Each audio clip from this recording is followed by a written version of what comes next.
I'll call the meeting to the legislative meeting to order. We will start with the Pledge of Allegiance by Mr. Epps. Thank you, Mrs. Henry. Before reciting the pledge, I find it necessary to recognize that for the majority of this nation's story, these words have not been the experience for those that are indigenous, women, people of color, or varying ethnicities. And so tonight, I recite this pledge as a call to action to continue the struggle for freedom and inclusion. I pledge allegiance to the flag of the United States of America and to the republic for which it stands, one nation, under God, indivisible, with liberty and justice for all. Thank you, Mr. Epps.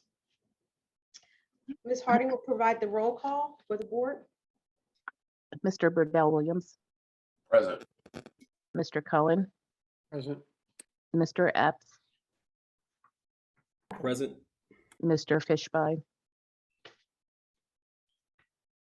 Ms. Haywood, Present. Ms. Henry, Present. Ms. Lohman, Present. Ms. Mulhern, Here. and Mr. Schultz. Present. Thank you. Thank you.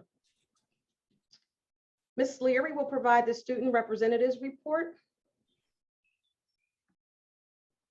All right. Hello, everyone. I'm actually doing the first part of our report, and then Dylan Nelson is going to give the second part.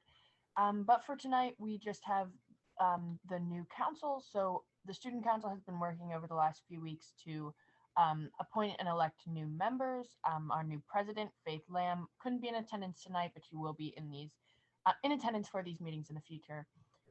We had a summer send-off spirit week last week, Monday to Friday. It was one of the most successful spirit weeks we've had yet, with some of the best participation, which goes to show how our new council is kind of taking to their jobs.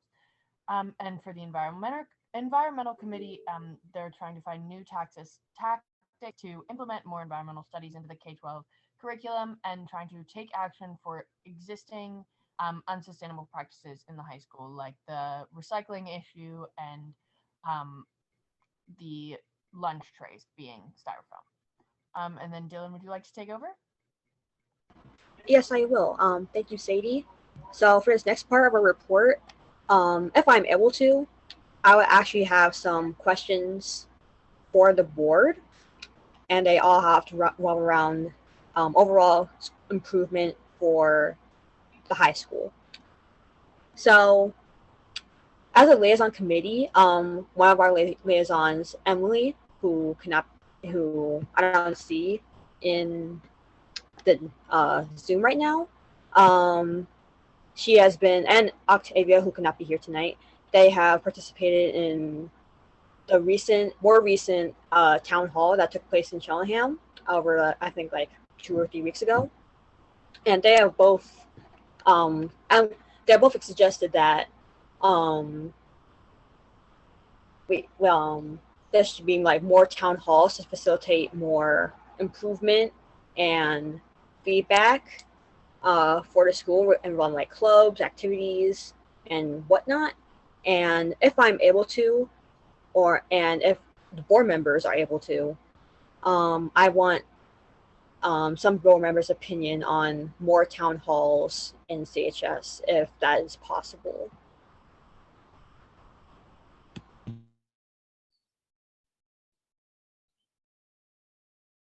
Ms. Nelson, is that the end of your report? No. So there's actually like 2 parts of this. I was gonna ask for like the board's opinion on town halls, and the second part,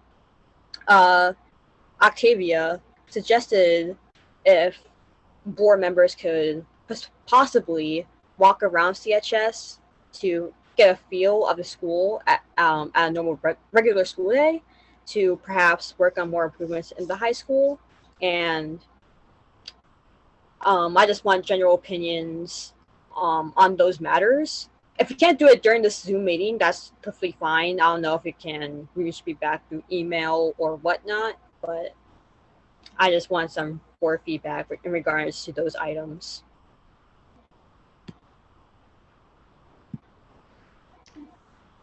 Ms. Haywood? Yes, Dylan, thank you very much, and thank you for your request. As one board member, I know I attended the last, well, may not have been the last one, but one of the student town halls at the high school, and it was very informative. And as one board member, I would be open to attending additional town hall meetings with students, obviously subject to availability. In terms of walking around the school, I know that we do have a policy that requires us to obviously notify the principal if we're visiting the school, but we've done that in the past. It's been scheduled. And I, again, as one board member, would be delighted to actually walk around the high school. So thank you for the invitation. Thank you so much. Does anyone else have anything to go along with that? Mr. Schultz? Yeah, I'll just add that first off, I hope nobody feels they have to wait until this type of meeting and this type of report to make that kind of request, because I think it's a very good one, and one that by all means raise that kind of concept any time, any place. I also wanted to mention, I'm not sure if you all were involved, because it was a couple years back, so I don't know, I guess it might have been pre-COVID, but there have been town halls with a focus on interaction between the student body and the board, and sometimes even more than once in a given year. And I know that that has always been well received and I think pretty well attended. So I just wanted to add those two things.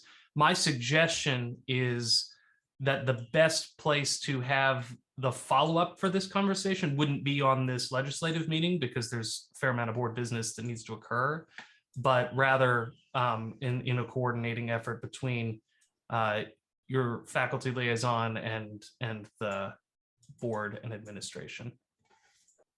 Thank you, Mr. Schultz, and that's what I was going to also recommend, Ms. Nelson and Ms. Leary, that we can get together. Now, I know you all are on summer break. The board will be doing some work between now and even August, but certainly in the beginning of the school year, it would be great for us to sit down along with Dr. Scriven and your new high school principal to look at and talk and discuss what are some of those ways that we can support, what are some things that you would, want to work with the board on, what you'd like to see.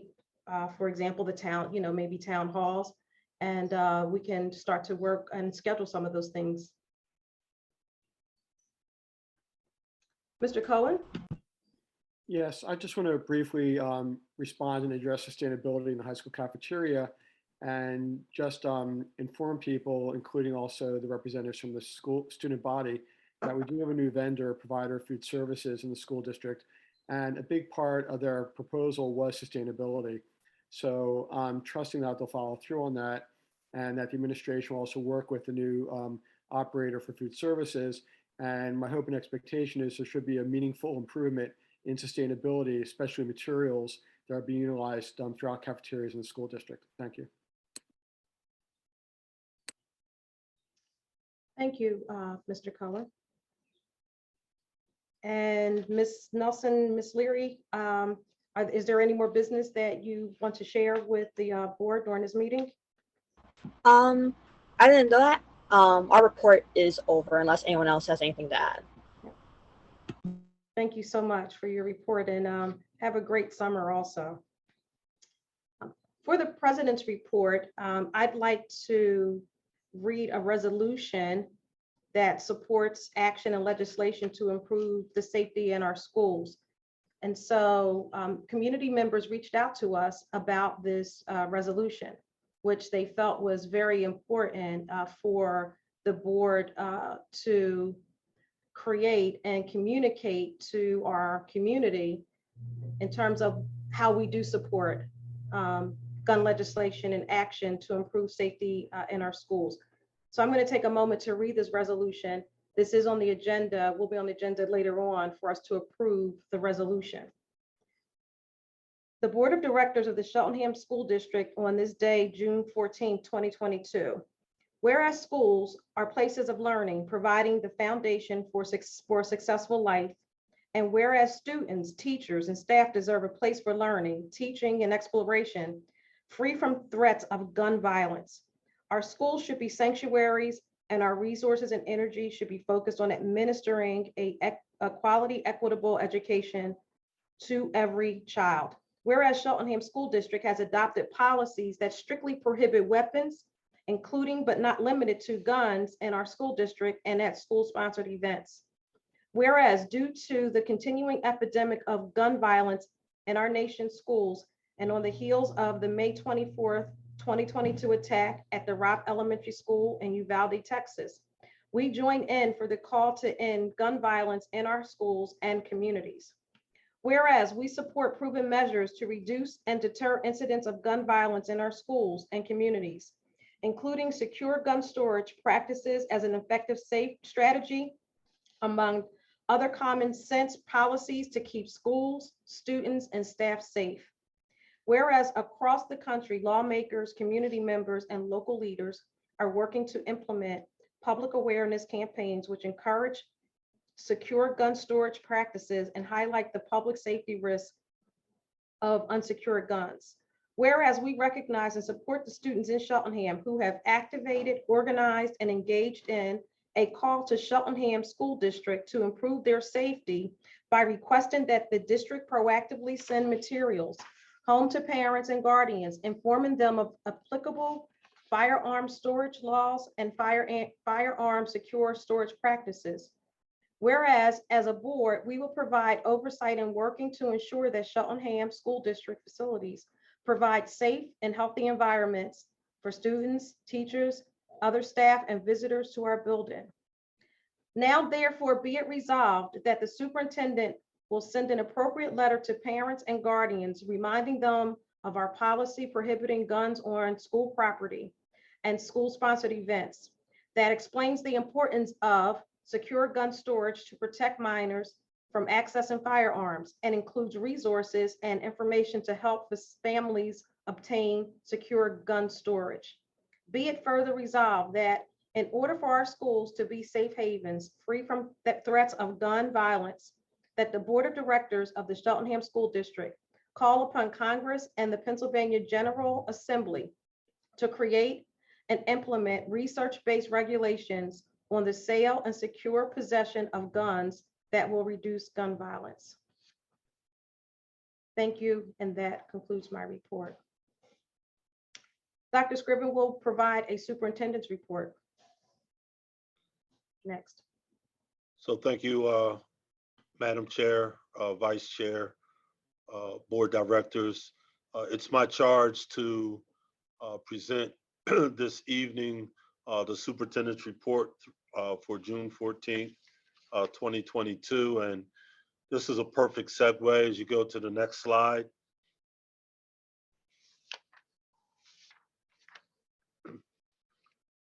To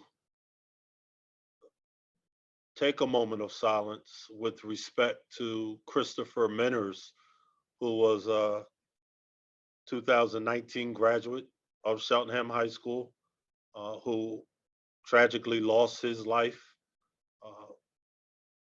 last weekend to gun violence. And it was placed upon us as a district.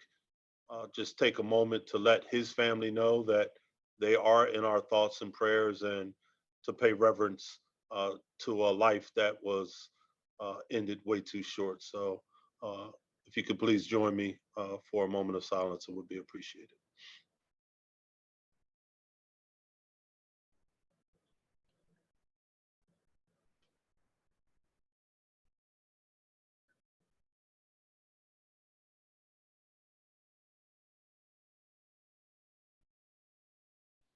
Thank you so much. Next slide, please.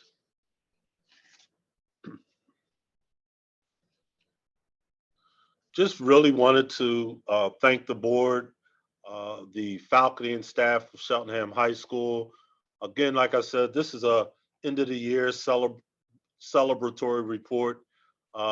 We now have an additional 350 Cheltenham alum that are joining the ranks, as we had our 138th commencement ceremony on June 10th. Next slide, please.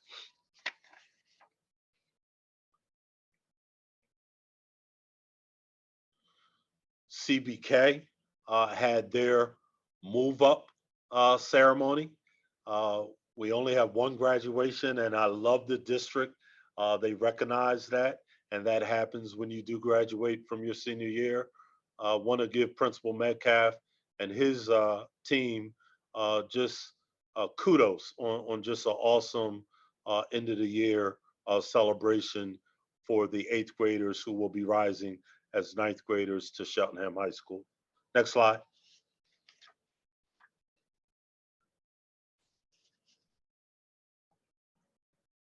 Also had the opportunity to attend Elkins Park move up or step up celebration, and just wanted to share some of the pictures. Again, you can see one of our scholars representing his blue and gold tie. He was in our leadership program. So just kudos to Principal Wallace and to his team for an awesome step up. All of these events were standing room only. So congratulations to our rising 6th graders who will be 7th graders at Cedar Brook next year. Next slide, please.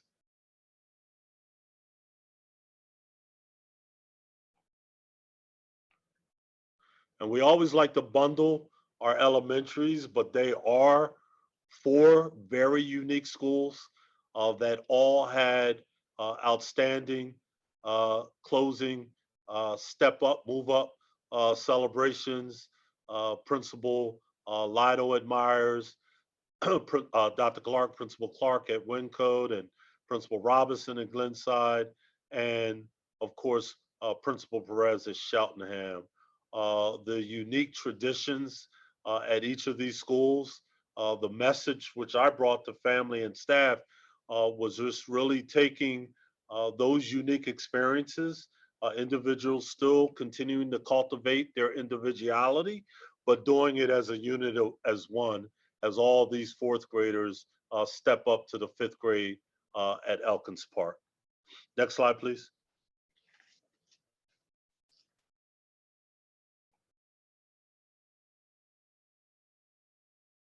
Just wanted to take an opportunity to thank the Cheltenham community for their responsiveness to the survey around the leadership characteristics that they were looking for in the next principal at Cheltenham High School.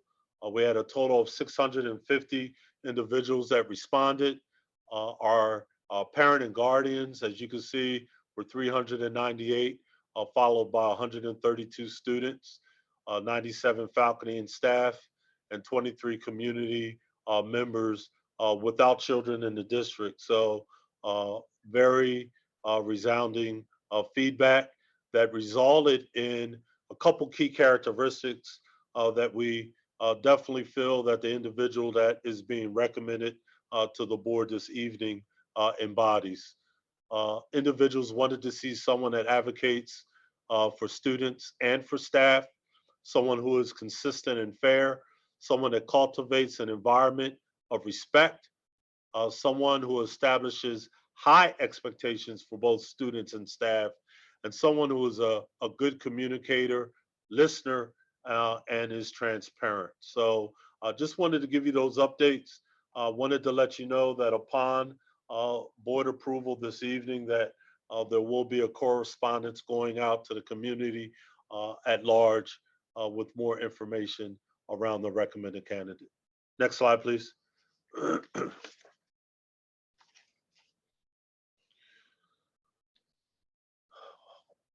We had feedback from the first Poetic Justice event that was held. Unfortunately, I was at a superintendent's conference and unable to attend. I was extremely fortunate to be able to attend their encore, and also while shadowing a student, had an opportunity to observe their practice. I now firsthand understand some of the messages that board members sent out who were present for the first poetic justice. I know where the sentiments come from as a result of now being able to experience some very real, raw emotion based on lived experiences that our students have. And these were all 10th graders. It's something that I'm definitely going to be following up with them, but just to their teacher, Mrs. Sanborn, and to all of the supporting faculty that touch the lives of these students every day. Their poems and other forms of art really exemplifies why we have to know the story that each student brings with them each and every day. So just wanted to highlight them one more time for just an outstanding job and for just carrying their emotions right out there on their sleeve. I don't even know if I could have done it. Next slide, please.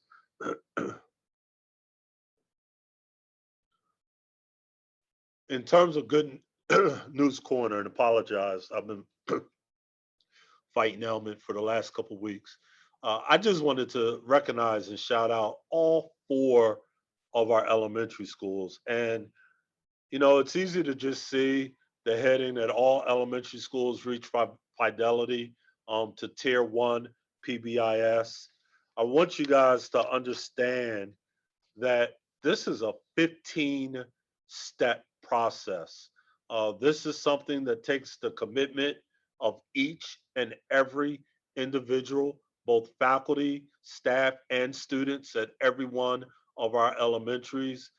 And when you go into any of our elementary schools and you feel that nurturing, engaged environment, part of it is a testament to this work that they're doing around PBIS. So just kudos to our elementary principals on the implementation, and to your faculty and your staff. This work is not done in isolation and truly takes a collaborative team effort. Next slide, please. Just wanted to recognize one of our scholars at Cheltenham High School, rising sophomore Theo Mayer, who just recently attended the undergraduate international scholars program. I just want you to understand that he was one of 250 students through across the globe, and that this is an initiative which are for students that really already foresee their careers being in foreign policy. It's an opportunity for them to engage with prominent leaders which are in that field. They had hands-on experience and were exposed to policy writing skills, global challenges, and also cross-cultural leadership. So this is definitely something, as you look at some of the challenges that we see in our world, we need individuals like Theo, and just kudos to him and his accomplishments thus far in his career. Next slide, please. Always have to give a shout out when we talk about diversity, inclusion, and equity. You know, unified student athletes. What an awesome experience.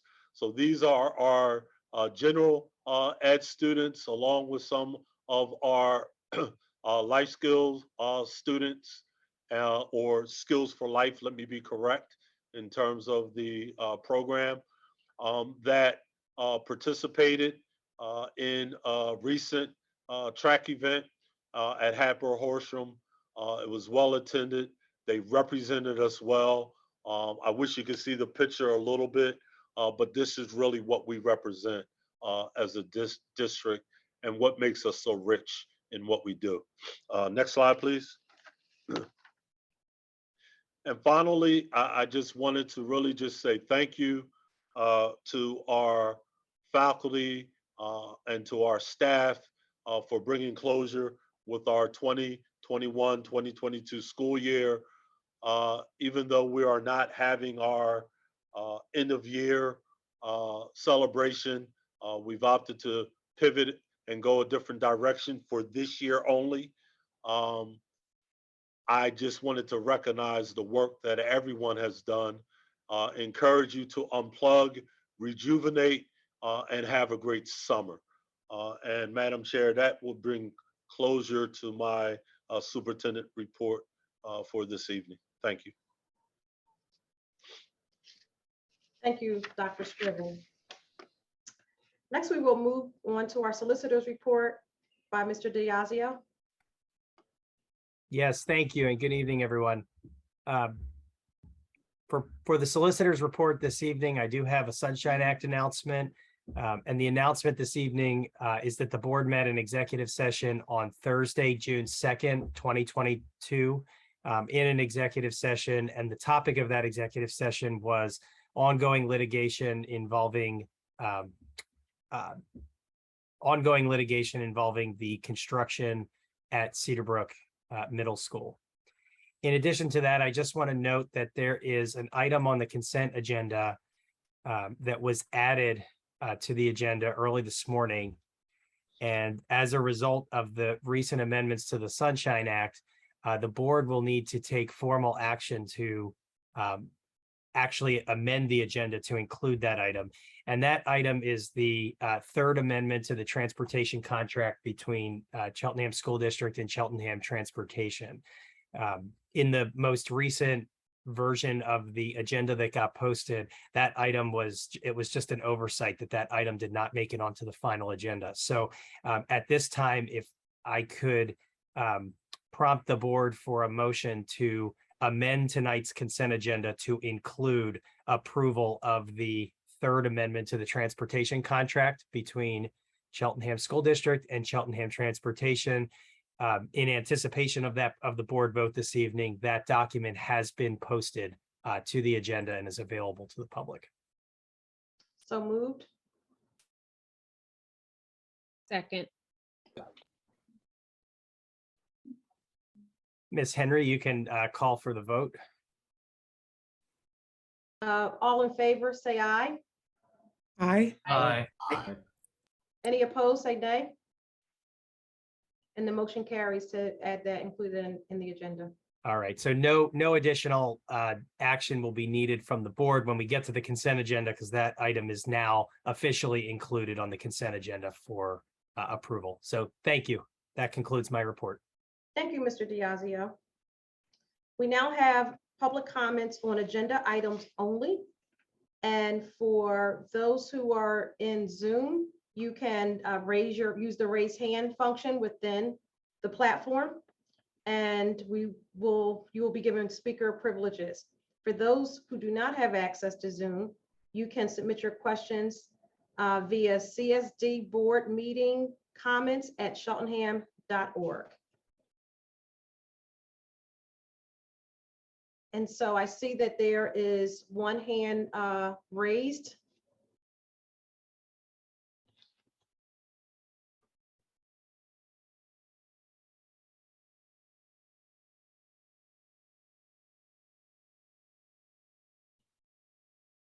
So Ms. Davidson, I see if you would just unmute yourself and state where you reside in the district. Hi, I'm Elisa Davidson. I live in Wyncote. I just want to say thank you for the resolution. I think it's great. Thanks so much. Thanks Students Demand of CHS, and thank you Zoe and Ms. Clearkin. Ms. Davidson, thank you for all your diligence and your work on helping that to get pushed through. We appreciate it. Good work. Thank you.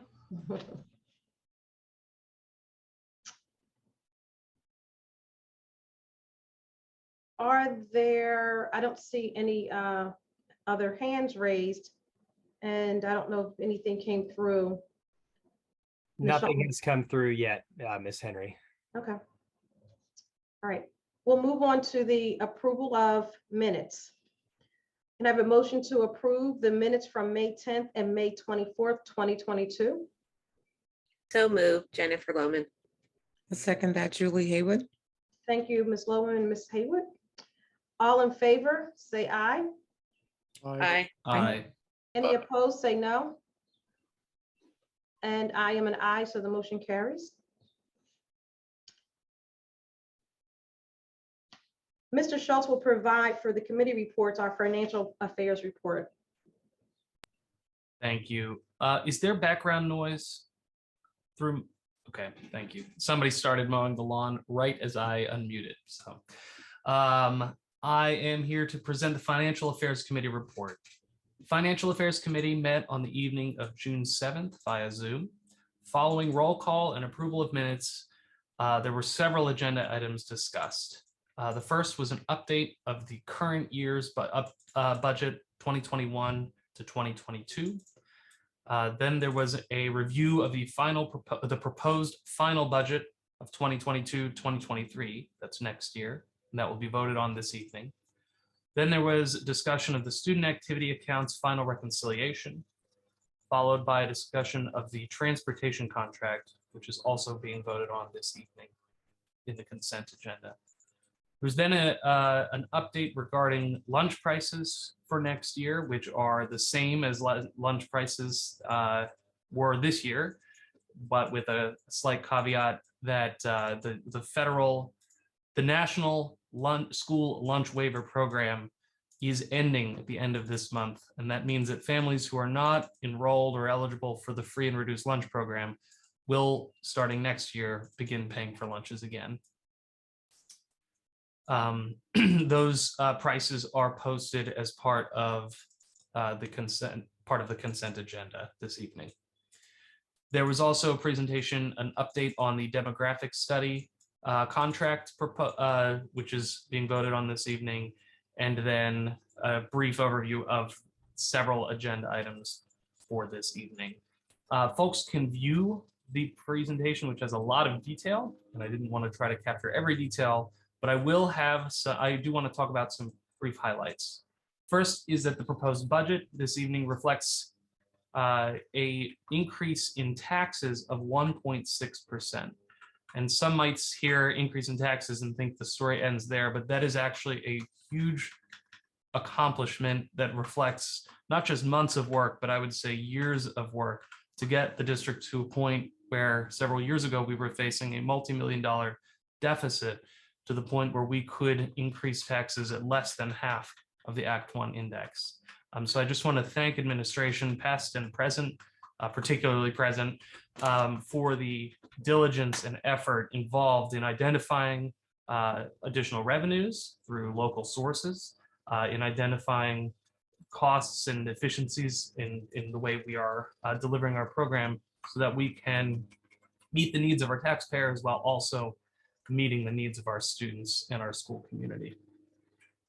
I also wanted to highlight that the Pennsylvania state homestead exclusion is increasing by approximately $87, which does a lot to actually offset the tax increase for many families. So there may be some families in our district that see a negative increase depending on their home assessment, or rather a decrease. Our fund balance is also back to an appropriate level for a district of our size, and it is now at $18.5 million, which again, it is good practice to have an appropriately sized fund balance, not too large, but also not too small, and we're starting to thread that needle correctly. The next Financial Affairs Committee meeting will be held on August 2nd, so several months away, following Facilities Committee meeting. And that concludes my report.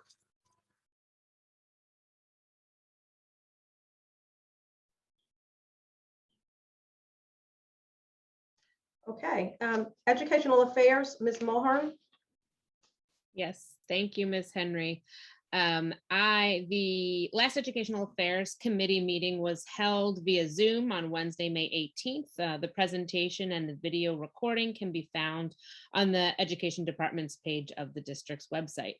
I'll give a brief overview of what we discussed. The committee and central administrators were joined by principals and building administrators from all 7 of our schools to discuss benchmark assessments. This was a follow-up to a presentation last fall that just had the fall benchmark data.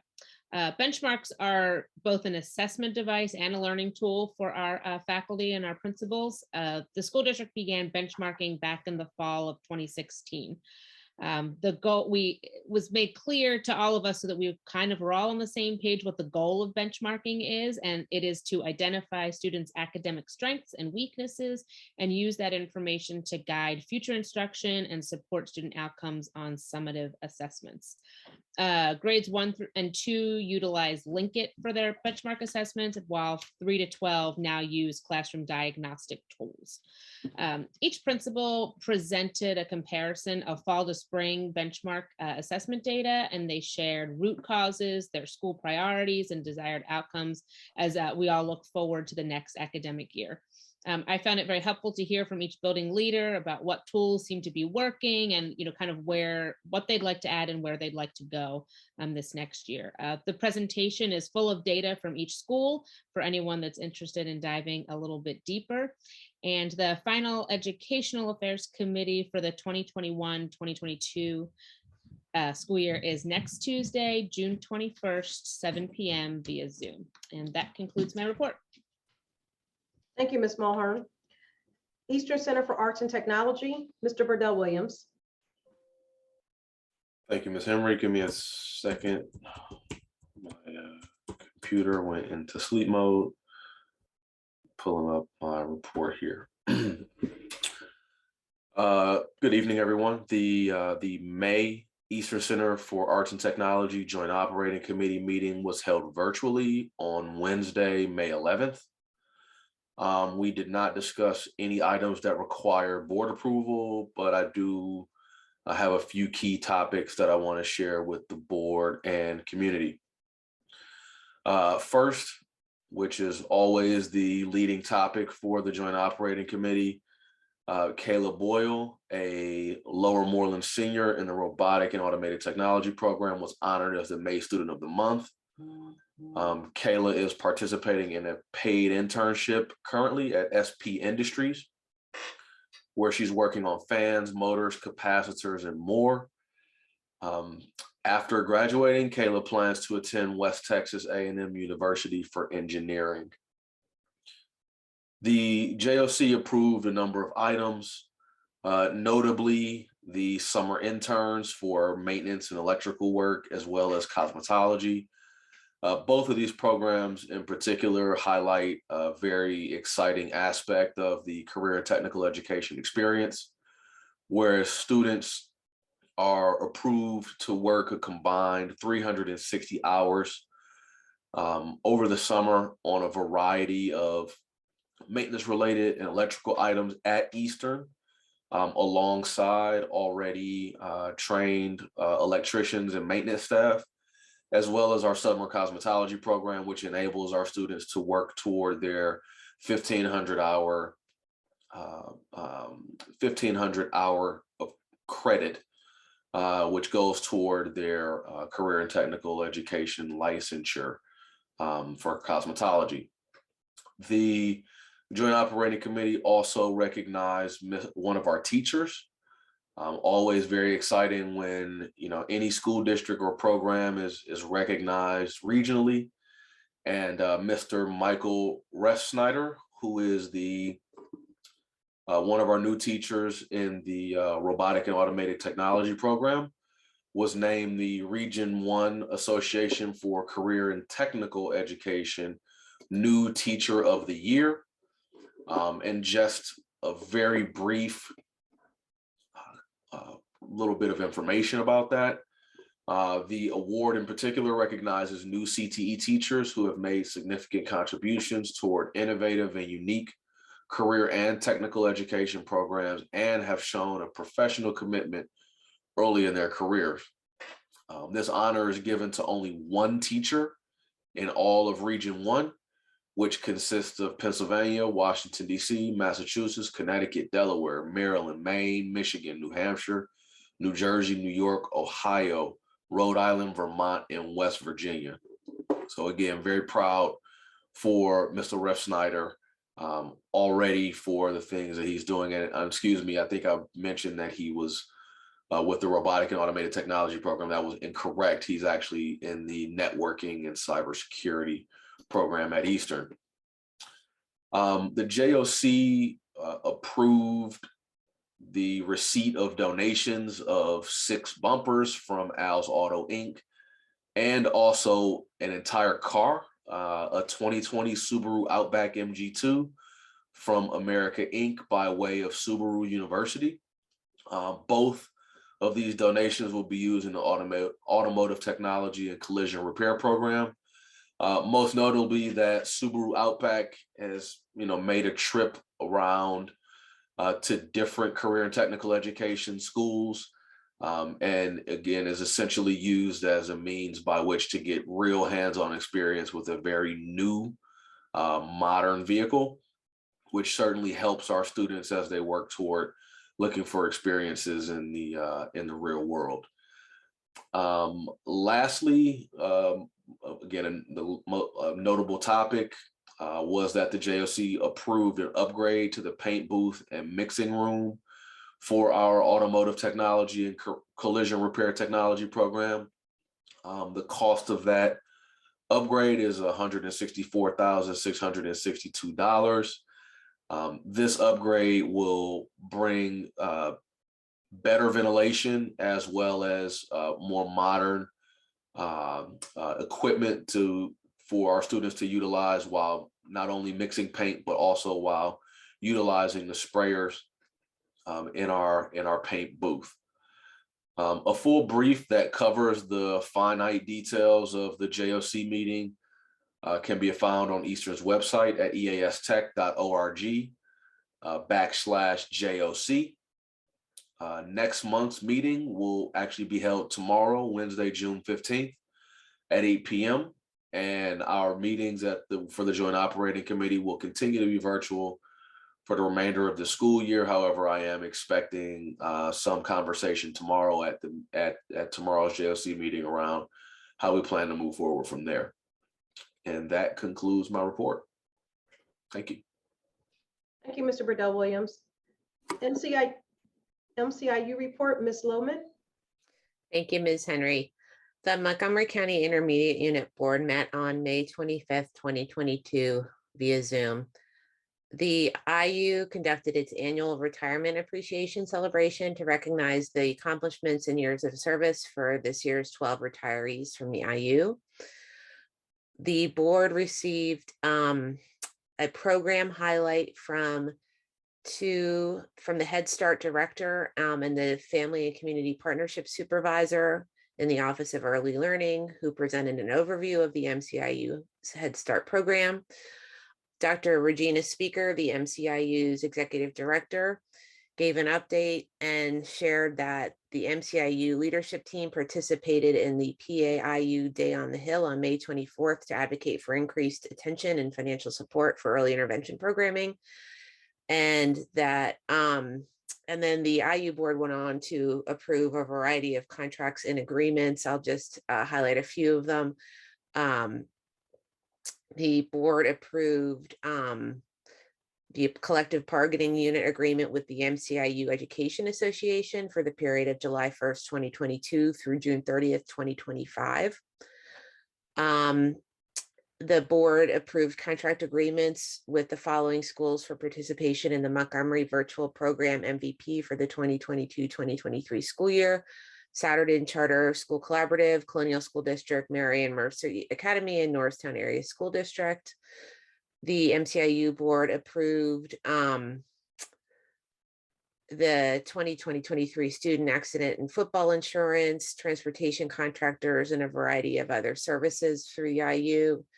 And the other thing that the the board approved was a service agreement with the Harrisburg School District for administrative services for the period of June 1, 2022 through June 30th, 2023.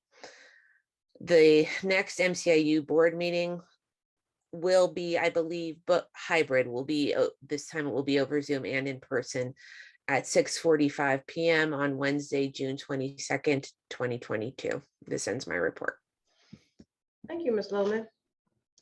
Facilities report, Mr. Verdell Williams.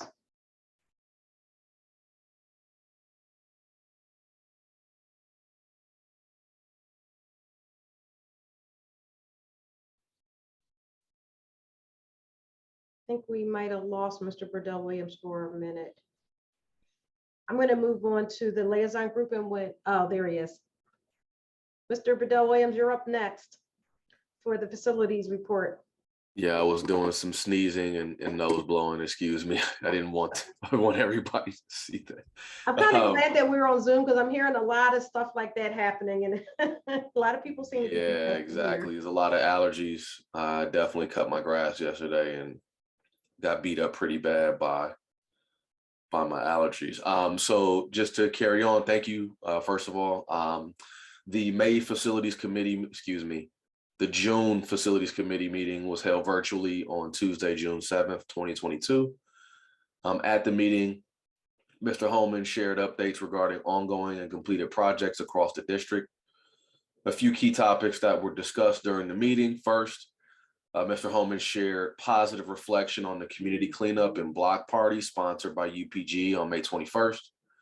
The event brought our community together at schools across the district and was a great way to connect while helping to beautify our wonderful facilities. Definitely looking forward to more events like this as we return to more in-person events. Next, Mr. Holman shared, again, updates around facilities related happenings across the district. One being where a number of district personnel, many of which are CSD alumni, participated in the Glenside Elementary Career Expo, providing students with an opportunity to understand the variety of careers out in the world and also the local opportunities that exist. I know for one, I love the opportunity to spend time playing around with really cool equipment. And I'm sure the students, although I haven't heard from many of them, I'm sure they likely appreciated it, as well as the district personnel who were able to give back. Additionally, we heard a quick update about our graduation ceremony. It was the first such graduation ceremony that did not have social distancing, masking, etc. As one board member, although a few shades darker and extremely reflective on the amount of heat that was out there, I was really excited to participate and to see all of the students and their families celebrating together. Great job by the facilities department on setting that up for us. There were some notable building updates with both EP and Wincoat at the most recent facilities committee meeting. First, at Elkins Park School, the lighting in the auditorium was upgraded to LEDs. So anyone who was present for the move-up ceremony last Friday likely realized a brighter auditorium than what was previous in existence with the past lighting. In addition, something that was likely not noted because it happened on top of the building, there was also some work completed to address some deteriorating areas of the roof. Mr. Holman, yes, then shared the update about the glycol piping project at Wincoat. That work has been completed, which has been a long time coming. So I, for one board member, was very excited that we were able to complete that work. In addition, there was some additional replacement of related compressors that were likely negatively affected by the challenges the leaking plumbing introduced to the chiller system. That work has been completed. And there's one remaining piece to that work, and that is to allow the ground to settle so that the asphalt or concrete can be laid down as the finishing touches on completing that project. Lastly, Mr. Holman shared an update around, I'll just share about various opportunities across the district to address improvement to our natural gas trains, including some additional protection at a variety of buildings. This work was spawned from the understanding that there was a lack of protection for the natural gas train at Glenside, and the facilities department moved to install bollards to protect that system. A district-wide assessment was completed and updates made appropriately. The full presentation and for the June meeting, as well as past meetings, can be found on the district's website at cheltenham.com/presentations. Sorry, cheltenham.org/presentations. The next meeting of the Facilities Committee will be held virtually on Tuesday, August 2nd, after a long summer. That meeting will be at 7 p.m. following the agenda build session and prior to the Finance Committee meeting. And that concludes my report. Thank you. Thank you, Mr. Burdell Williams. Mr. Cohen will provide the liaison group update. Yes, thank you. The liaison group met on Monday, May 23rd at 8 o'clock. And as a reminder, the liaison group is a meeting between the school district and the township, and the meeting was held virtually by Zoom. The first item discussed was school district and driver education, and there was some discussion about the history of driver education, which has not been taught in the school district for a meaningful number of years at this point. Next, there was discussion about taxes from SPIN in a zoning hearing board decision. SPIN is a group house that received variances to be permitted in the township, and there had been discussion about having them pay full real estate taxes, including for the school district, but the zoning hearing board voted against it, ruled against them paying taxes to the school district. There was then a discussion about potential use of school facilities for summer camp, park and recreation programs, and there was supposed to be follow-up between the township and the school district on that possibility. There was then conversation about potential joint township and school district administration building. And I just want to emphasize that's potential. So that's something which is just starting to be explored, largely predicated upon the township identifying and trying to address their various and disparate facility needs. That was followed by a discussion about school district providing food at township and related sites. And that would be for children between the ages of 0 and 18 under a federal program that would run for 6 weeks starting after July 4th. And there was supposed to be follow-up between the township and school district after the liaison group meeting. There was then an update on the school district strategic planning process, and that was followed by a brief discussion about Communities That Care. That's a program that the township is engaged with about them liking the place to meet. And the next liaison group meeting will be held on June 27th at 8 a.m. virtually via Zoom. And that completes my report. Thank you.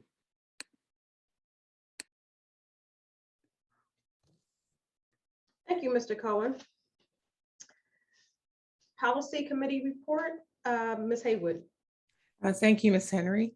The Policy Committee met on May the 25th at 8 a.m. via Zoom. We wanted to welcome Ms. Lohman to the Policy Committee meeting. She's our newest member, and wanted to thank Mr. Schultz for all the time that he has spent over the last several years on the Policy Committee. After roll call and approval of the April 27th, 2022 minutes, we discussed 10 policies, including 5 policies this evening that are under old business that are part of the consent agenda and are being presented for board adoption. The first one was policy 620, which was renamed fund balance and sets forth the parameters for our fund balance, including retaining 6 to 8% of our fund balance as unassigned funds. This is again consistent with the state's recommendation, as Mr. Schultz had shared during his report. Policy 620 has not changed since the last meeting. Next was policy 622, previously named financial reporting, was renamed capital assets in GASB Statement 34. This policy sets forth the reporting requirements for any capital assets of the district and aligns with Government Accounting Standards Board, or GASB Statement 34. Policy in AR 610 was next on the agenda, and that policy was renamed procurement. The purpose of this policy is to implement a system of procurement which ensures that public funds are expended within budgetary limitations and in accordance with applicable law. The administrative regulation, which we discussed during the meeting, does incorporate language previously contained in policy 610 to broaden notification of bidding opportunities to minority-owned, women-owned, disadvantaged veteran service, and Cheltenham-based businesses. Policy in AR 258 regarding gender expansive and transgender students was also discussed under old business.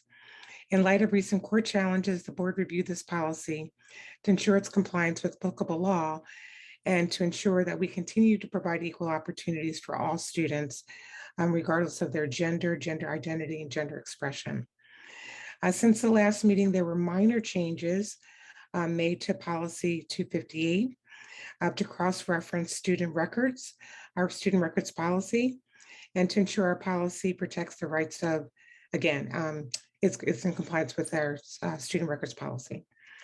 The last policy discussed under old business and presented this evening for adoption is policy 711 regarding naming rights. There have been no changes to policy 711 since our last meeting. Under new business and listed as first read during the meeting this evening, included a consolidation of policy 362, 462, and 562 concerning outside employment and outside business interest. This is the last of the 300, 400, and 500 series of HR policies that are being presented for consolidation. I want to really thank the administration and in particular Mr. Diazio for consolidating many of those policies. Again, reaching the last of those policies took a lot of effort, so thank you. Under, again, new business, again, as the first read was policy 702 regarding gifts, grants, and donations. Also policy 801 regarding public access to school records. Again, that was updated to comply with the right to know law. And then policy 256, which changed to student accidents and sets forth the general protocols for nurses and our athletic trainers to report student accidents. Last was the discussion of policy 609, investment in district funds. This 2008 policy was updated to comply with Act 10 of 2016, which was state legislation to commit or to account for other permitted investments by school districts. The presentation for the policy committee can be found at cheltenham.org/presentations. And the next meeting of the policy committee is next week on June the 22nd, 2022 at 8 a.m. Via Zoom. Thank you. That concludes my report. Thank you, Ms. Haywood. Legislative report, Mr. Epps. Thank you, Madam President. Good evening, directors, administrators, and members of the community. As you heard, I'm Zachary Epps. I welcome the pronouns he, him, and they. And I am a representative of the Montgomery County School Board Legislative Committee. We meet almost every month to discuss proposed and adopted legislation, and also issues that require advocacy with our elected officials. And so during each legislative meeting, I will share both federal and state legislative updates on topics that impact public education. And the committee will, we have not met since the last legislative board meeting. We will convene tomorrow, June 15th, 2022 via Zoom. I do have a few updates to share. First, at the federal level, in a few moments after my report, this body will vote on a resolution that calls for meaningful steps to improve safety in our schools and country. Over the weekend, our federal legislators were having a similar conversation, and a group of 20 United States senators came to agreement on a group of provisions, not a bill, not a law, but on a group of provisions that could eventually become a proposed bill.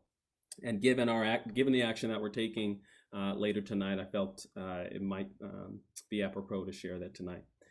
And so the agreement includes creating a federal grant program that would encourage states to implement red flag laws that allow authorities to keep guns away from people found by a judge to represent a potential threat to themselves or others.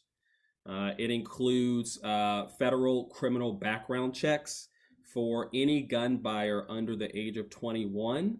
The search would include, or it would include a mandatory search of juvenile justice and mental health records for the first time. It would also prevent some loopholes that in restrictions on who can purchase firearms and the steps that you have to take before the purchase is made. The agreement does not include, which has received some growing support, the provision to raise the minimum age for the purchase of some rifles from 18 to 21. Some may know there is already an age requirement in place for handguns at the federal level and even here in Pennsylvania.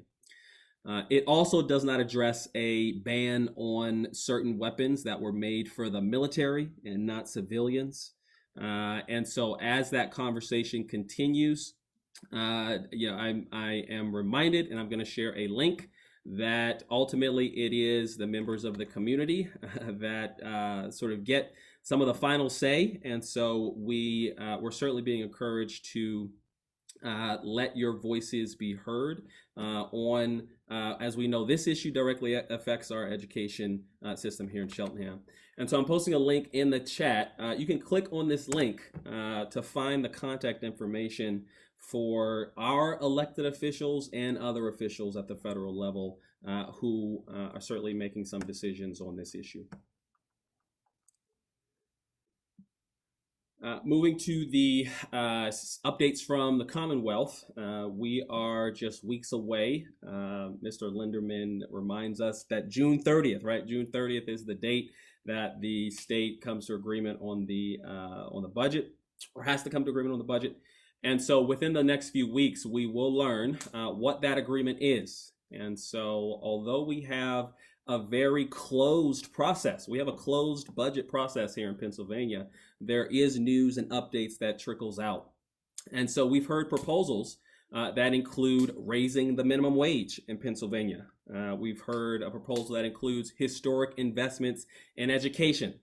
And recently, superintendents throughout the state and legislators received some information really making the case. And so some information was shared in terms of the Commonwealth on average has actually collected more revenue over the last 7 years, on average over the last 7 years. And the governor has proposed to use some of that extra revenue from this year to pay for the school funding increase. There's a provision in the law that's called hold harmless. That means that the state has committed to always maintaining the previous year's level of funding. And so there's also arguments being made that Pennsylvania, because of that provision, Pennsylvania will not have the funding needed in the future to maintain increased spending today. And so there's various conversations being had. As a reminder, what is on the table now is really around a $1.5 billion increase in school funding. And so as I mentioned, the negotiation process is mostly private. Members of the community, students, parents, staff, administrators are ultimately the most important voices when it comes to deciding how to invest in education. And so you are encouraged, you are welcome to express, again, parents, students, members of the community, administrators, I'm speaking to you. You are welcome and encouraged to express your thoughts and advocate in these final stages of the budget negotiations. Just like at the federal level, just like tonight's agenda calls on some action towards gun violence throughout the nation, right now there are also 4 bills in the PA legislature that are related to firearm access and possession.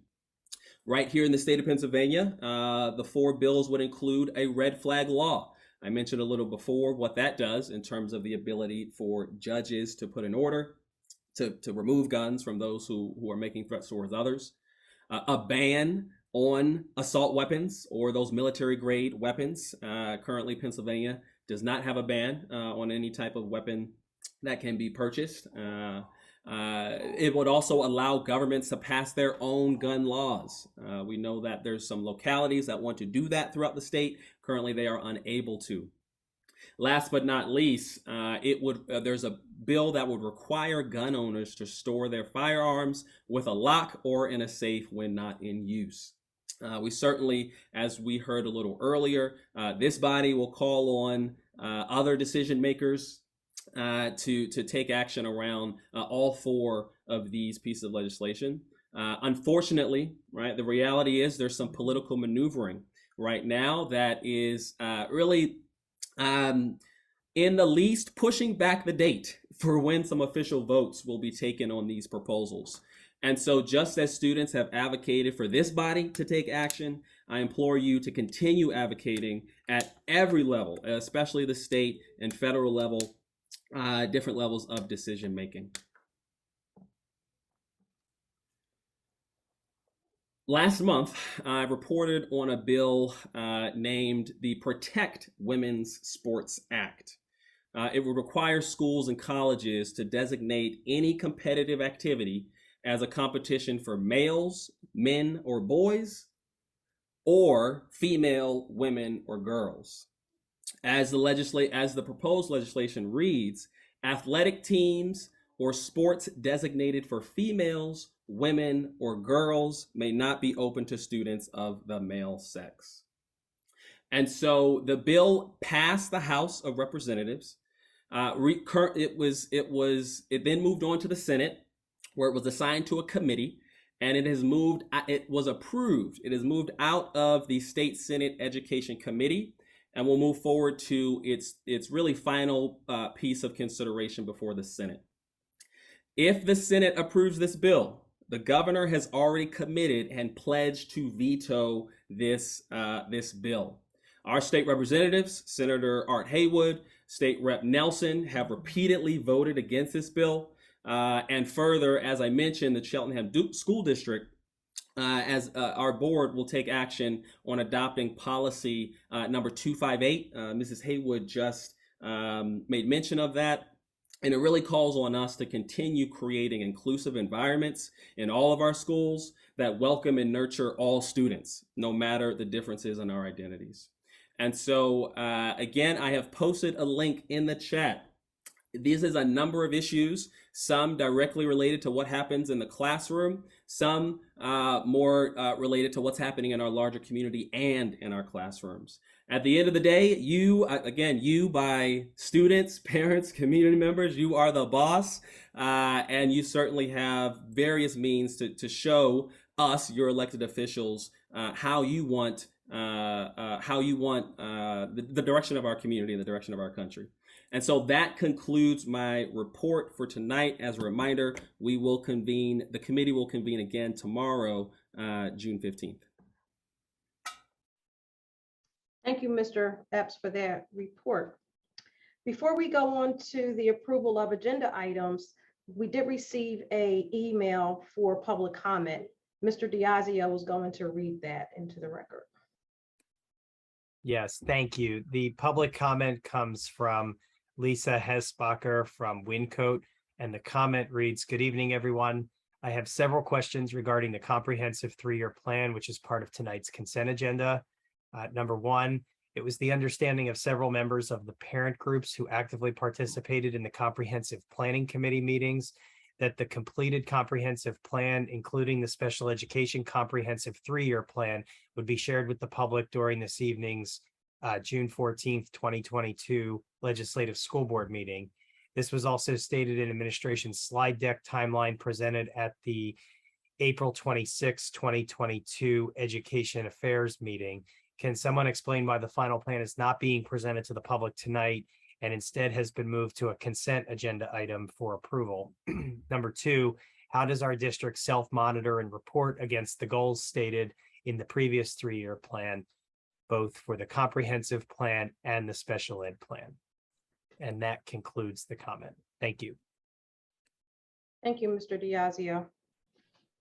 Next, we will move on to the approval of agenda items. We'll begin with the adoption of the 2022-2023 final budget. Is there a motion to approve? So moved, Dan Schultz. Second, Charles Burdell Williams. Any board comments? Mr. Schultz? Thank you. I just want to reiterate, next to the vote, my appreciation of everybody involved in developing this budget. And I also didn't specifically mention Mr. Ed Diazio by name, but I know that his efforts, excuse me, his efforts around various appeals and other financial issues have actually been very integral in achieving some of the revenues that have allowed us to maintain our budget while also keeping our tax increase as low as possible. So thank you again. And thank you again to administration. Mr. Epps?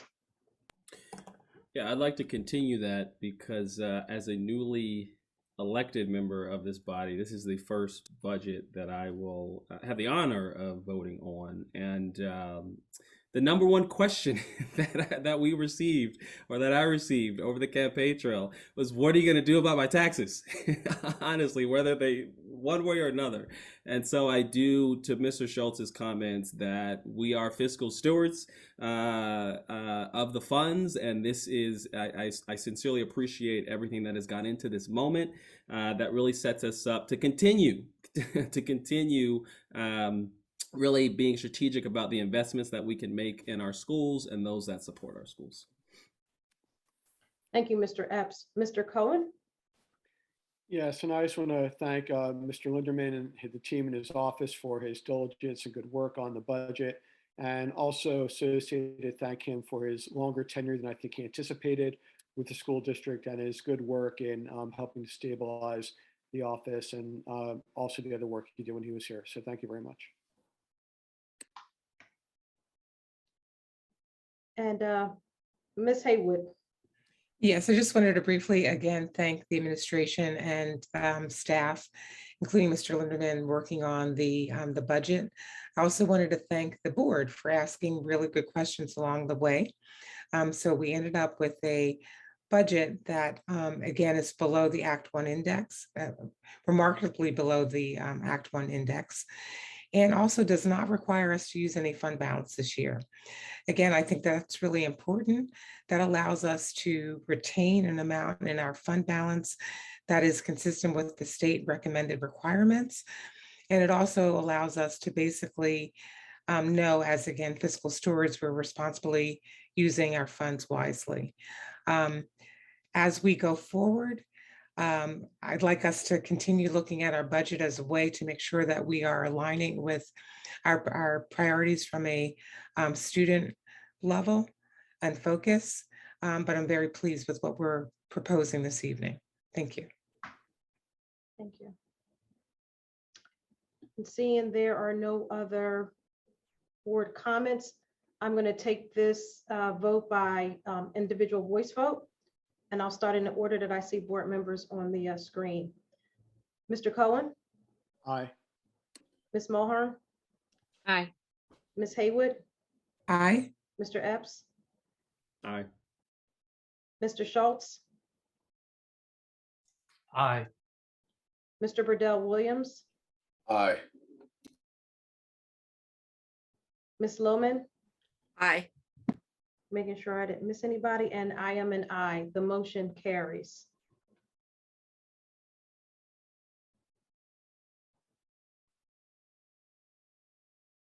Okay, next we're gonna asking for the approval of the resolution that was read tonight during the president's report on the gun resolution. I move to approve that resolution. Second, Charles Burdell Williams. We'll just take this by consent. All in favor say aye. Aye. Aye. Any opposed say nay. I am an aye. The motion the resolution is approved. We'll now move to the approval of agenda items. I am going to ask that the comprehensive plan be removed from the vote as it should be posted for 30 days. And Dr. Smith, if you would like to unmute yourself, you can give some context to that and explanation. Good evening. The request or the email that was sent is accurate in that the comprehensive plan and special education plan should be presented to the board tonight for review for the next 30 days, as well as a public review for the next 30 days after the plans have been posted for 30 days and thoroughly reviewed. And we take any questions regarding the plan at that time. After the 30 days, we will then present the plan again to the school board of directors for an official vote. But it is not to be voted on tonight. It will be voted on after the 30-day window. So with that said, Ms. Henry, the motion tonight that a board member could entertain is approval of the consent agenda other than the approval of the comprehensive plan and the special education plan.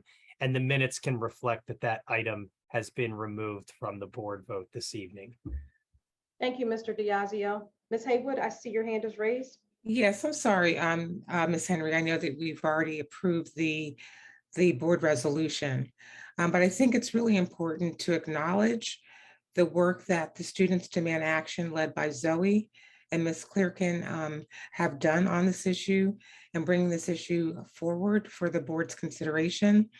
This really dovetails many of the proposals at the federal and state level that were shared by Mr. Epps during his legislative report. This is a critically important issue, not just the gun safety, but other issues that Mr. Epps had shared in terms of proposed legislation that would hopefully stem the wave of gun violence, particularly gun violence in our schools, both nationwide.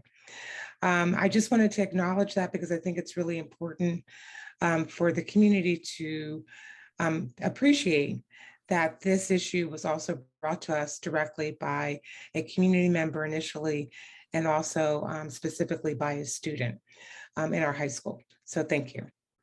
And I just wanted to formally thank them. And I was remiss in not thanking Ms. Jackson and Dr. Smith and Dr. Scriven as it relates to a lot of consolidation of the policies when I gave my policy report. Thanks. Thank you, Ms. Haywood. And I am remiss for not opening up for board comment myself. I was managing a few things here. So thank you for raising your hand and for speaking on that. Mr. Burdell Williams. Yeah, I too want to just share appreciation for the community and their, push to really, ensure that the board has appropriate information to review, to understand what a resolution could look like. Ms. Davison, your persistence has been great. I like, just being able to communicate effectively and understand things that our community wants to see done that very much so align with what we as a board want to see done. I also want to thank Ms. Haywood as well for really supporting the development and drafting of the resolution to its final state. Again, your persistence and support of this matter is also, I think it underscores that the board believes and understands the importance of gun control, and we're at a specific point in time, a turning point really, and school boards have an opportunity to really voice their opinions and speak up on the matter. And we were able to do so through this resolution with the community's work, but also via the work with Mrs. Haywood. Thank you very much. Thank you, Mr. Burdell Williams. Any other comments from board members? Okay, seeing none, we will move on to the approval of agenda items as listed on the agenda, with the exception of the approval of the comprehensive plan and the special education plan. May I have a motion to approve? So moved, Leah Mulhern. Is there a second? Second, Zachary Epps. Any board comments on any of the items? Mr. Cohen, I see your hand raised. Yes, thank you. I just want to talk briefly about policy for adoption number 711, naming of facilities being changed to naming rights. And I'm not against this policy per se, and I will be voting in favor of it. But I do have several concerns I want to talk about that I hope will either be addressed through an AR and or consideration by this board and hopefully also future boards as well. And my concerns are several-fold. The first is that the proposed policy talks about sponsorship of commercial transactions. And I have a concern in that the policy is written right now, even though it does also state that there should be deliberation effectively and some consideration given by, in very broad terms, a case-by-case consideration, is that there could hypothetically be a scenario whereby there be sponsorship or commercial transactions that effectively buy part of the school building in terms of naming rights or a school building. And that could be for purposes for any number of corporations and corporate interests. And I just have concerns about that, whereby there could be an entire school building based on my reading of this policy and or part of a school building or facility that could be named after a corporation. The second is looking at our school district next door, Abington School District. Several years ago, there was a lot of discussion and consternation within the school district about an individual came forward who offered a very generous donation, albeit of $25 million.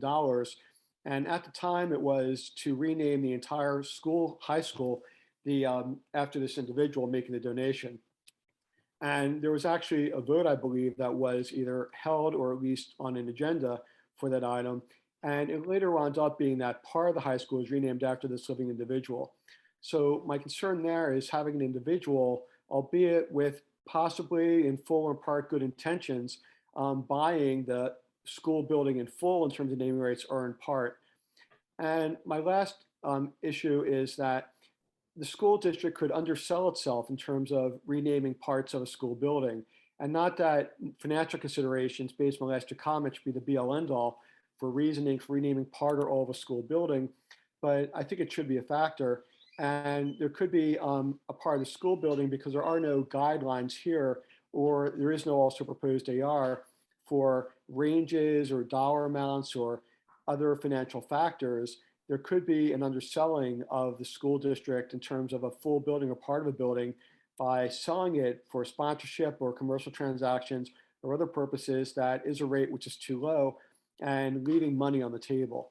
So again, I'm not going to be voting against this policy, but I would ask that there be deliberation consideration for an AR and or possibly revisiting this policy in the future and or just a recognition by this and future boards to be very deliberate if and when something comes before the school district, especially if it involves naming something after a commercial entity and or a living individual. Thank you.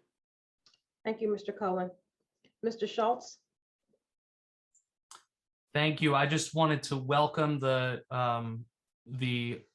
proposed high school principal and our new business manager.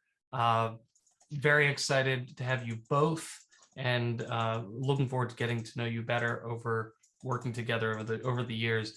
And I also wanted, I know Mr. Linderman and Miss Kim have been thanked, but I just have to thank again for the just sheer amount of effort, energy, expertise. I do not know where we would be without both of you, and Mr. Linderman in particular, as somebody who stepped in for a short-term gig that turned into a year.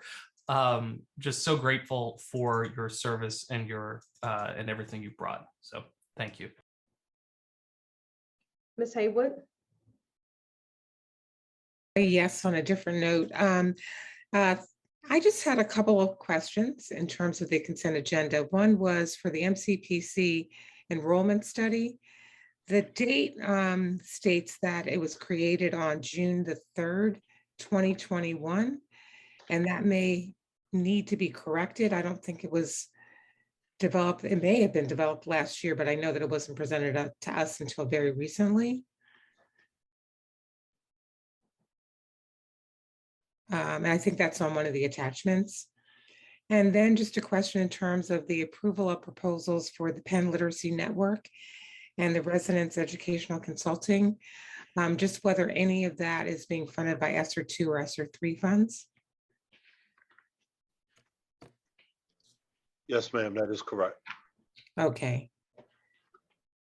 And then in terms of the resignations, I wanted to recognize Christina Lewis, who was the supervisor of special education, who'll be resigning, and Jennifer Hutton, a music teacher at the high school, who will be sorely missed. And also in terms of resignations, Miss Rue, who is the secretary to the principal at Wingcote, to Dr. Clark. I can't tell you the number of days that I walked into Wingcote to your smiling face and started my day off with a smile as well.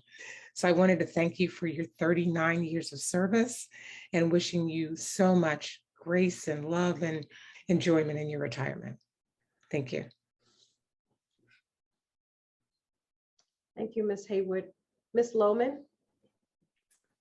Thank you. I also just wanted to echo the many thanks to Mr. Linderman and Ms. Kim for all of their work and time spent with us, time spent with the administration. Just really appreciative of it. I know that Mr. Linderman has probably been here 18 months longer than he expected to be here. So as one board member, I'm very appreciative of that. I also wanted to just recognize a couple, one retirement, Maria Garcia, who has been a paraeducator with the district for many years. I just want to wish her the best, her and her family all the best in her retirement. And to also recognize a resignation, Senora Tinsley, a Spanish teacher at Cedar Brook. She will be missed. She is a wonderful Spanish teacher. And I wish her the best in her future endeavors. And I just had a couple of questions. We are being asked to approve the hiring of 2 new special education supervisors. I assume one of those is to replace Christina Lewis, who is moving on. Is the other one to replace, oh my goodness, the secondary supervisor? I think it was Ian Sandberg. No, ma'am. The other one is for the autism program. Okay. Thank you for that clarification, Dr. Scriven. And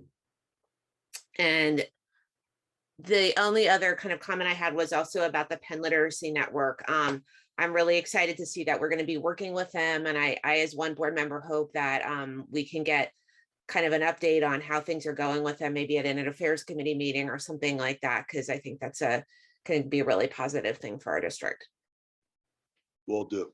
Thank you.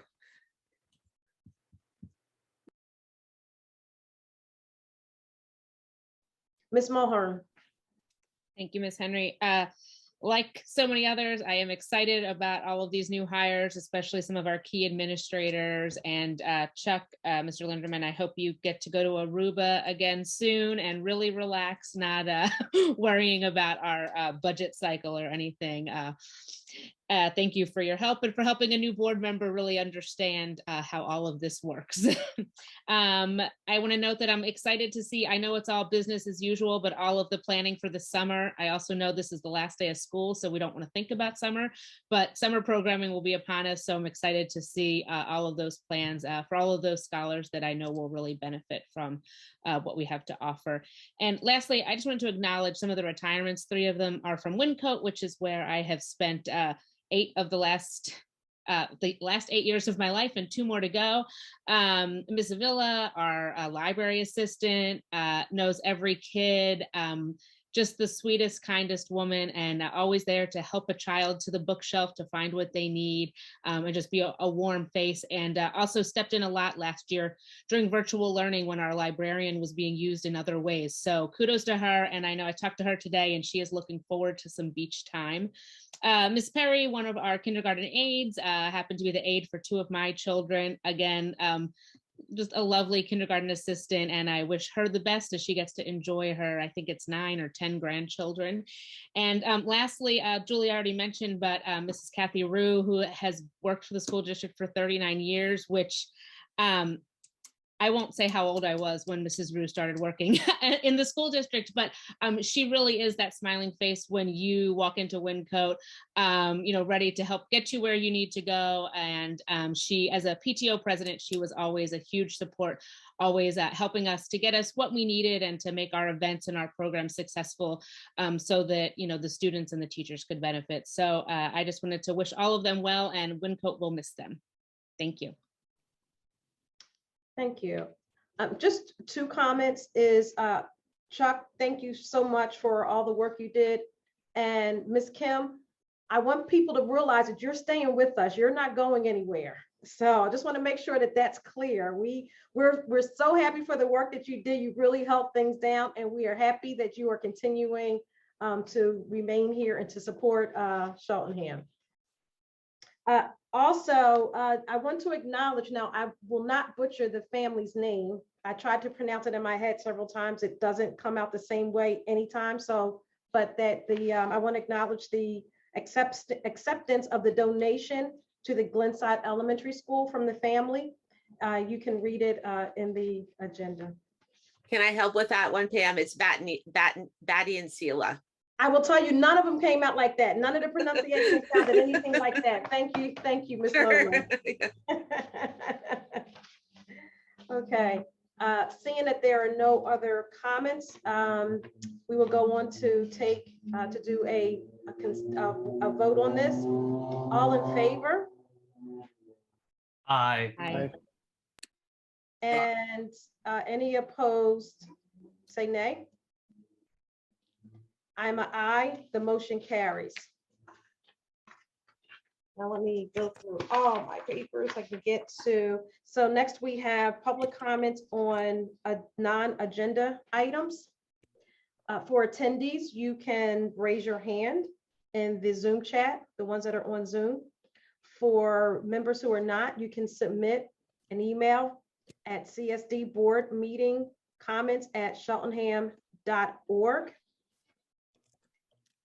I don't see any hands raised. There is a question in the Q&A, Mr. Diazio.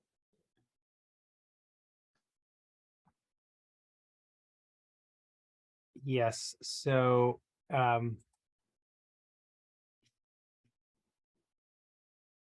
comment is from Mike Tarlow.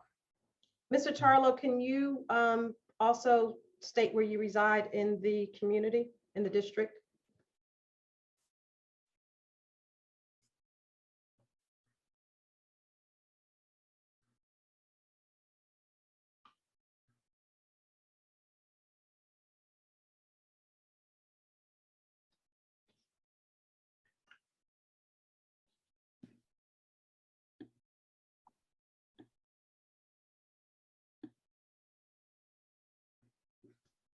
Okay, so I do see that came through from Cheltenham Village. And the comment reads, why is there no discussion regarding the MCIU being pulled from Wyncote? Collectively, us parents of children that are in the program haven't received any information regarding this program. Why? That concludes the comment. Okay. And I have not received any other emails, Ms. Henry. Thank you. Response to prior public questions, there are none listed. So there were no questions prior. And before we move on, there is a hand raised in the chat. We can unmute you. Please state where you reside in the community and your question. Hi, yes, my name is Nakira and I live in Elkins Park. I was just also, I guess, following up on Mr. Tarlow's question. My son is in the autistic support classroom in Wyncote, and we have been completely left in the dark by you guys during this whole entire process. And it's just been a really just not pleasant experience with this transition. We deal with enough as being parents of children with a disability. And it seems as though at the last minute, you guys sprung this idea and, we were never included in the process. We never received any information when when we were asked about what we wanted when we had our IEP meetings with Miss Christina Lewis, it just kind of seemed like we were an afterthought. It never felt as though we were being included in the process, when ultimately none of you guys on this meeting are going to be extremely affected by it. We will, our children will. Change for any autistic person is their enemy. I'm not sure if any of you guys have really done your research on autism, or you guys are fully aware of the things that we go through on a daily basis, but it's just extremely disheartening that, you know, Mr. Border and his team will not be there, because that's the whispers down the, you know, that's what we have to go off of right now. It's just whispers, because we haven't been informed. I was informed that the Myers team have had a meeting, but Dr. Clark has not yet let us know anything. And it's just, you know, it's just really, it's just leaving a bad taste in my mouth that I moved to this district specifically for my son to receive a better education with his disability. And this is happening this year. I heard so many good things about you guys in this district, and I'm seeing the complete opposite. The MCIU was incredible. The experience we had with the MCIU was incredible. Every single staff member that they brought in to work with my child was just beyond what I could have expected for him in his first year back to school, from being on a COVID and all of the things that has been going on in his life and all of the diagnoses and things that we had to deal with. And it just seems as though even when the question was just asked, it just was, you know, I guess because Mr. Tarlow isn't on here, it just was just mentioned and then we moved on. You know, so we just want more. We want to be included. Inclusion is horrible in this district. We weren't included in anything by Dr. Clark. We didn't have access to a lot of things. So I'm just really scared to see who my son is going to be left with for the next year, because it doesn't seem as though you guys have any care for children that are not neurotypical. Thank you. So, Madam Chair, I have Dr. Gallagher on the line. I think it would be appropriate for her to try to respond at a high level, and we can definitely circle back with families as needed. Thank you. That's appropriate. Sure. Good evening. I just wanted to respond to the comments that we have been in contact, as you mentioned, with Ms. Christina Lewis and several other messages through sending letters to the families. We met with the building administrators, and as you mentioned, Mr. Lytle has proceeded in contacting the parents. I will work with Dr. Clark tomorrow to make sure that she makes that connection as well, to do a visitation with the families. I know that's what we're asking them to do. In fact, we were also invited to those visitations. So I will check with Dr. Clark on when hers is, and we will be back in touch with you as soon as we can. I guess all I can say is thank you. That's the message we've been receiving since February, though. So at this point, it's just a little frustrating because it's been just a revolving door of no answers. Just the same, this person is going to talk to this person and then this is going to happen, but nothing has happened. But I appreciate you for giving me something, but it's the same thing that I've been hearing, and it's just frustrating. So, I mean, I'm not sure how many people on this call have children, but I mean, I'm sure probably none of you guys have autistic children, but if you did, you would understand where my frustration is coming from. So we thank you for bringing this to, especially my attention. This is Dr. Scriven. I will make sure that the central office staff follows up with the school-based administration. You will get some immediate follow-up, and you can reach out to me directly if that doesn't happen within the next day or so. I appreciate that, and I appreciate you being available to us. And I will, extend the message to the other parents, because we, have been united in this, and we all are feeling the same frustrations. And I just wanted to add one more thing. I'm sorry for taking up so much time, but another thing that was presented to us was that there wouldn't be that many staff changes. But from what I'm hearing is that that's not true. And that's just so hard to deal with. My son is in kindergarten, and it took him almost half the year to get comfortable with the staff. So that's another school year that I'm going to have to go through with him having to get comfortable with a whole new just board of staff, and that's just so unfair to him and his educational needs. We was just really under the idea that Mr. Border was going to be there, and I'm just super hurt by this, because I just expected, so much more. And, I know that there's, not much that I can do or say, but I just hope that, if this is happening in any other, like it's going to happen down the road, any other time, you guys look back at the meeting today on June 14th and remember how I feel as a parent, because it's frustrating and it's hard. And life is hard just being a parent of a disabled child, but you guys aren't making it any easier for us right now. But I appreciate you guys for all being open and to listening to what I had to say today. Thank you so much. Thank you. There is another hand raised in the participant area. If you could unmute her. Hi, my name is Cherie and I reside in Cheltenham. I am a parent of an autistic child as well. So Nakara, me, her, and a couple of other parents, because our children are attending Wincote Elementary and they're in the kindergarten class. She kind of just summed up essentially how we all feel.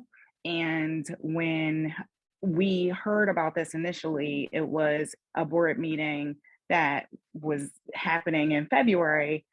I think it was the end of February or March, and it was pretty much like what was put on the agenda by, the district was, we're going to roll all of the autistic support system, like all the autistic support program, we're going to roll it back into Cheltenham and take it away from the ICU. From the IU, which I understand, like budgetary wise, like that might make sense, but just like Nakar said, like essentially that affects our children deeply, because when that agenda happened, or when that was supposed to occur, all of these changes occurred, and also too, like all of these changes occurred to our children. And one of the changes that was very crucial to my son was as simple as transportation. Yeah, I understand transportation was a lot. It cost a lot in the budget. And yes, to roll it back into Cheltenham, my son had an outburst, and like it really messed up his day or week, essentially, to get used to not a small bus, now a van with people who didn't, a driver, a new attendant who did not know who he was. They came late, a half an hour. My mother was here to put him in the van. The driver did not know who they were coming to pick up. My mother was that nervous to send my son on the van that she took my daughter and her, just got in the car and followed the van to the school through the route to make sure that he was going to the school, because he didn't know who he was picking up. So that communication came the day before the change.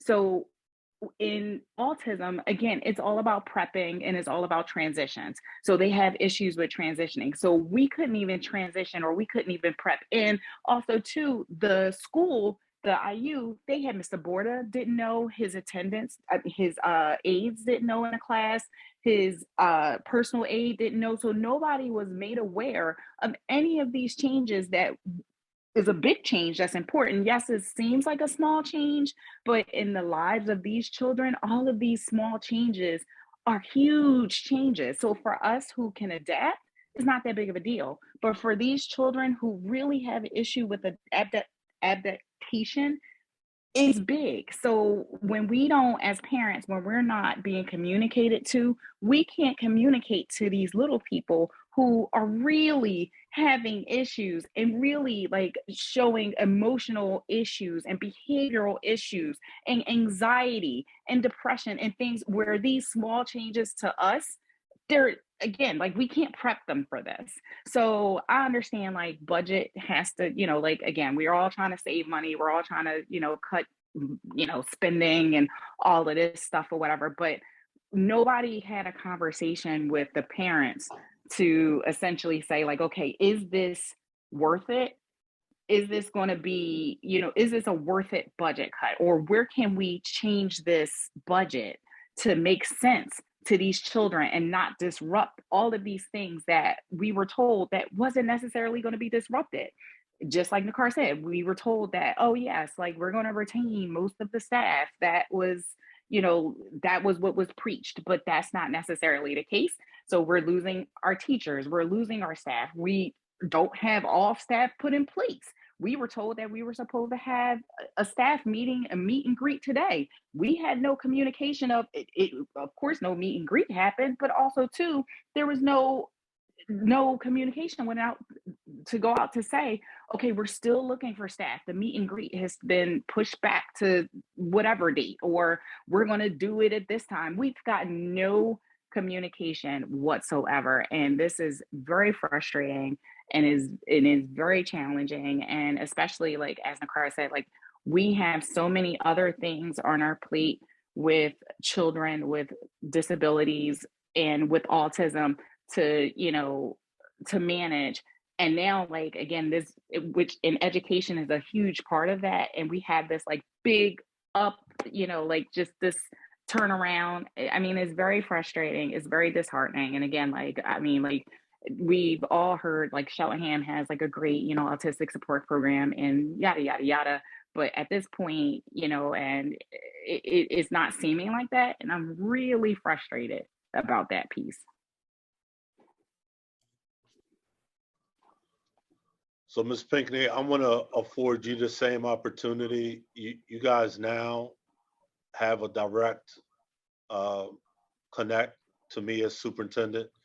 I will be circling back to all of you. I will be circling to the principals of the respective schools tomorrow, and then we'll follow up with all of you guys tomorrow with updates with the path forward. Thank you. I appreciate that. But, and one last thing that I just wanted to also note as well, as far as like with our autistic support program, and, Cheltenham includes, and, we're all about, the richness of this program, the richness of this district, and, all of this stuff. And, our move up day for our children was not the same as everybody else's move up day. So we went to a whole family. Yes, we are going to this move up day to go to a assembly that essentially it seemed like our kids were an afterthought on the back end of where all of the other kindergarten teachers got a chance to, talk about their class, call their class, their students out, stand up, yes. At the end of the program, oh yes, Mr. Borda's class, and Mr. Borda didn't even have a chance to essentially, show his excitement for his students. It was an afterthought. Another teacher presented our students, because we didn't have a chance to get our cameras out because our students were at the back of the program, names said very quickly, and that was the end of the program. So that was our move up day experience. Thank you for sharing. Again, I'm gonna reach out to you tomorrow for more detail. And these are issues and concerns that I'll be taking up with the principals. Thank you, I appreciate it. Yes, ma'am. There's a hand raised, Chris Davis. Hi, yes. Can you guys hear me? Yes, we can hear you. Hi, so I don't want to be repetitive. My name is Kristen Davis. Your sister will be right back. Hold on one second. I don't want to be repetitive of Nakara and Cherie. They both beautifully expressed with what many of us are feeling and thinking, but I just wanted to throw out there that everything they said applies for me and my family as well, even down to the move up day, the MCIU leaving. Okay, I'll come in 1 second. All of that. So I just wanted to say that I too shared those same concerns. Thank you. Dr. Smith?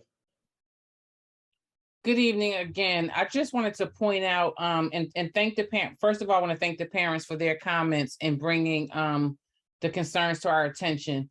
I thought this would be a good opportunity to share that one of the rationales for bringing back the classrooms from the MCIU and making them Cheltenham School District's classrooms is partially what was just described. We want to make sure that all of our children who are in our buildings feel that they belong in our schools, that they are included in all of our programs, and that their families also see the inclusion and the belonging that we have for our children. And we do believe under a Cheltenham managed classroom that those types of conditions will improve, because it won't be the adding on of an external classroom to a program. They will be intricately involved in all things that happen at our Cheltenham School District buildings. So I wanted to point out that that was one of the rationales for bringing back the classrooms, is to make sure that that our children are afforded all the opportunities and all the privileges of being Cheltenham School District children.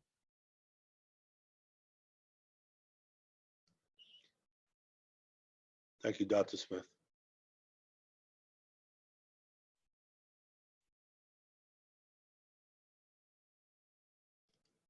That's it on me, Madam Chair. You're on mute. Yeah, I'm off mute now. I see Cherie Pinckney, your hand may have been raised from before. I'm not sure. Bernadette A32. No, I'm sorry. No, Okay. you know what? What I raised my hand again just because I wanted to comment on what Dr. Smith was saying, and I didn't want to like lose that out of my mind.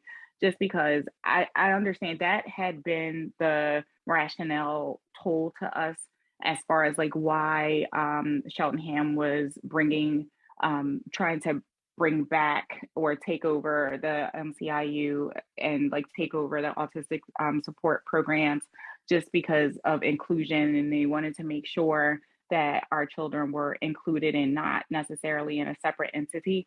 But my thing is, what I don't understand is, if we're in the same building as all of the other Cheltenham students, and to me, like if you're in my house, something that's going to come out of my house has to represent my house, regardless if it's a separate entity in my house has to be represented on a whole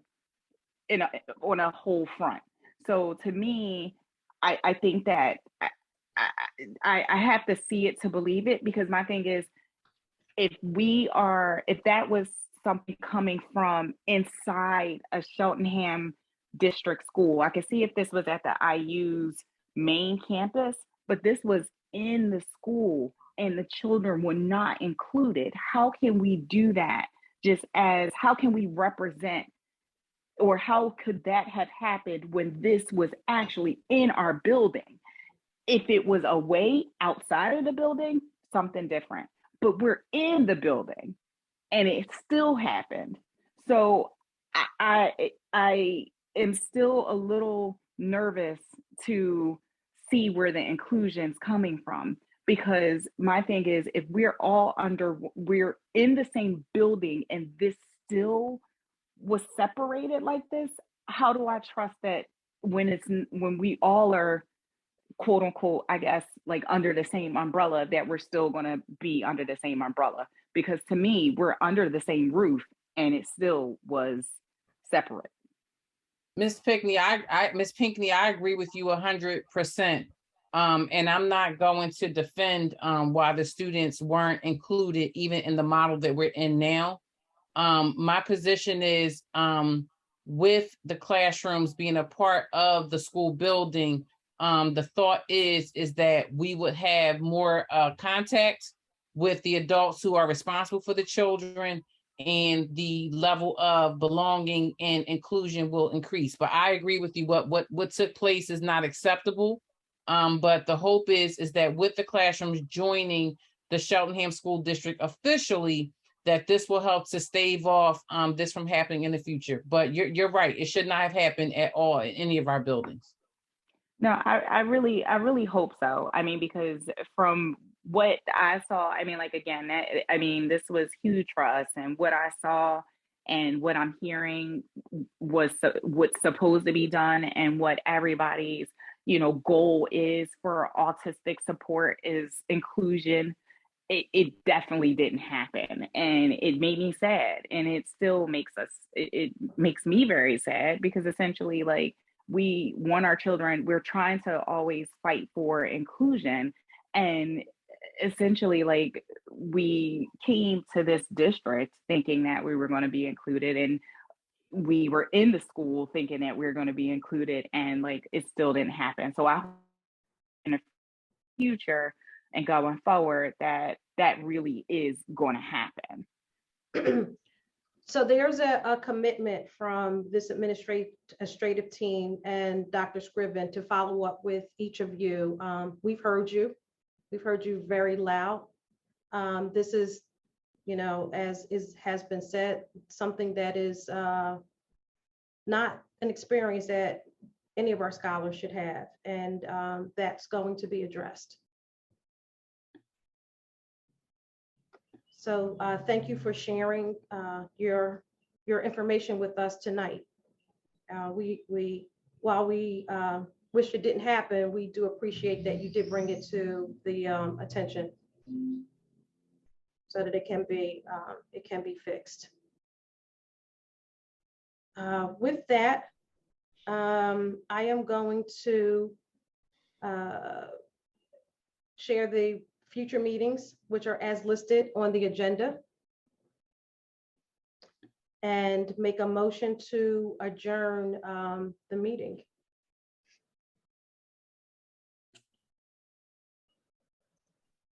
So moved, Zachary Epps. To second. Second, Jennifer Lemon. The meeting is adjourned.